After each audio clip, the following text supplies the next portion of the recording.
Hello friends, welcome back to my channel the KN007 rider.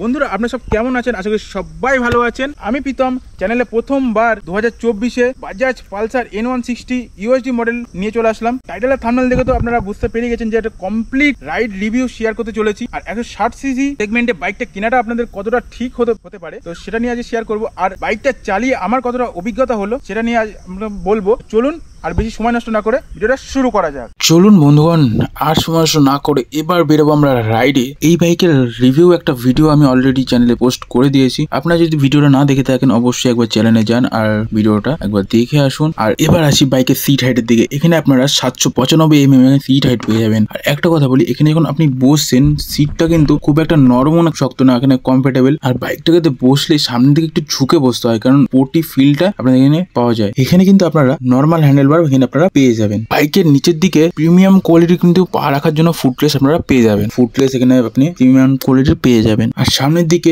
দুটো বড় বড় সাইজের মিরর এখানে রিয়ার ভিউ দেখার জন্য আপনারা এখানে দেখতে পাবেন। আপনাদের যদি হাইট 5 ফুট 4-5 যদি হয়ে যায় তবুও আপনারা বাইকটাকে আরামসে কন্ট্রোল করে নিতে পারবেন। আর বেশি দেরি না করে এবার চলুন বেরোনো যাক। First gear, second gear, third gear,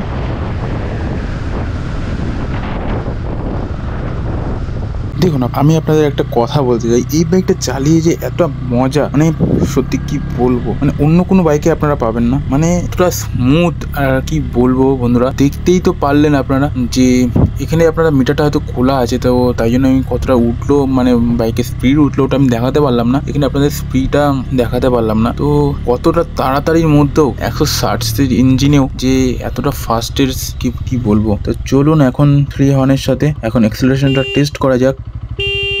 first gear, second gear, third gear, fourth gear,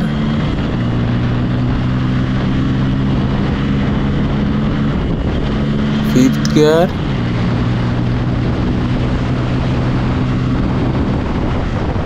ও ভাই সাহেব। তো আপনারা দেখতেই পারলেন যে এখানে কতটা তাড়াতাড়ি এখানে স্পিড নিয়ে নিচ্ছিল। এখানে প্রায় 70+ এখানে স্পিড ছিল।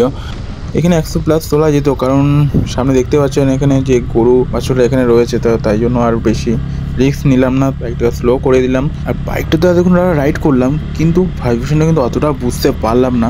দেখুন বন্ধুরা, এখানে গিয়ার কিন্তু আপ ডাউন করতে কোনো অসুবিধাই নেই, এখানে এতটা স্মুথ কাজ করছে না। আর এখানে স্লিপার অ্যাসিস্ট ক্লাচ আসার থেকে এই বাইকটিতে তো এতটা সুন্দর কাজ হচ্ছে, মানে কি বলবো, আরো বেশি স্মুথ হয়ে গেছে স্লিপার ক্লাচ আসার থেকে। তো আগের বাইকগুলো কি হয়েছে সেটা থেকে আমি জানি না, তো এই বাইকটা কিন্তু দুর্দান্ত লাগলো চালিয়ে। এখানে যখন বাইকটা টার্ন করছি এখানে কিন্তু USD সাসপেনশনের জন্য অনেকটা হেল্প হয়, মানে কতটা সুন্দর স্মুথ এখানে আমরা ঘুরিয়ে ফেলতে পারলাম। তো দেখতেই পাচ্ছেন এখানে আপনারা।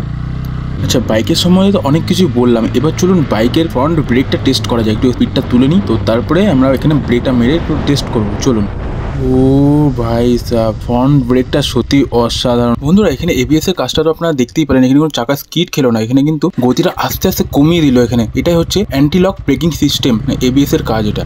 এখানে তো সামনের ব্রেকে ABS এর কাজটা তো আপনারা দেখে নিলেন। এবার চলুন পিছনের ব্রেকটা টেস্ট করা যাক, রিয়ার ব্রেক। তো রিয়ার ABS এর কাজটা কেমন সেটা চলুন স্পিডটাকে একটু তুলি, তো তারপরে আমরা ব্রেকটা মারবো। ও ও ও ও ভাই, কি দারুণ! দেখতেই পেলেন এখানে কতটা তাড়াতাড়ি এখানে ABSটা কাজ করে দিল। তো এখানে সত্যি কথা বলতে আমি একটু সামনের ব্রেকটাও একটু মেরে দিয়েছিলাম, কারণ অনেকটা গতি ছিল, তাই জন্য ওটা কন্ট্রোল করার জন্য সামনের ব্রেকটাও আমি একটু মেরেছিলাম। তো দেখতেই পারলেন এখানে ABS এর কাজটা। বন্ধুরা, আপনারা দেখতেই পারলেন যে এখানে বাইকের ব্রেকিং সিস্টেমও কতটা সুন্দর। আর তার সাথে এখানে বলা যেতে পারে এখানে USD সাসপেনশন আপনারা পেয়েছেন, তার জন্য আরও পারফরমেন্সটা আরও বেশি ভালো পাওয়া যাচ্ছে। আর এখানে আপনারা স্লিপার ক্লাচ পাচ্ছেন, যার জন্য আপনাদের গিয়ার শিফটিংটা এতটা স্মুথ হচ্ছে, মানে এক কথায় বলতে পারেন বেশ ভালো, এটা একটা ভালো ব্যাপার। তো এখানে আপনারা পাচ্ছেন 14 লিটার ফিউল ট্যাঙ্ক। এখানে মাইলেজটাও বেশ ভালো, 40+ আপনারা এখানে মাইলেজটাও পেয়ে যাচ্ছেন। আর ওভারঅল ওয়েটের কথা বলা হয়, এখানে যদি ওয়েটের কথা বলা হয় 152 কেজি আপনাদের ওয়েট এখানে পেয়ে যাচ্ছেন। আর এর প্রাইস 1,72,000 টাকা মতন প্রাইস চলে আসবে।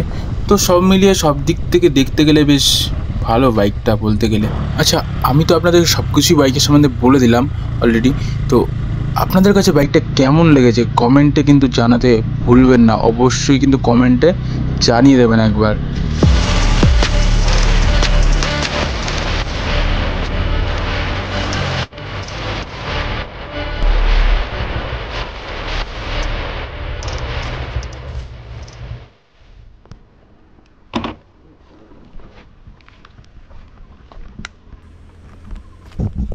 তো এবার আসি বাইকের দিকে। বাইকের সব কিছুই তো আমার বেশ ভালো লেগেছে। এবার আপনারা যদি বাইকের অনার হয়ে থাকেন, আপনাদের যে কি মতামত আপনারা অবশ্যই কিন্তু কমেন্টে আমাকে অবশ্যই জানাবেন। আমার এই ভিডিওটা আপনি যদি কৃষ্ণনগর কিংবা কৃষ্ণনগরের আশপাশ এলাকা থেকে আপনারা দেখে থাকেন, আর আপনাদের যদি বাজাজের কোনো ধরনের প্রোডাক্ট আপনাদের কিনতে চান, শোরুমের কন্ট্যাক্ট নাম্বার আর অ্যাড্রেস আমি ডেসক্রিপশনে দিয়ে রাখছি।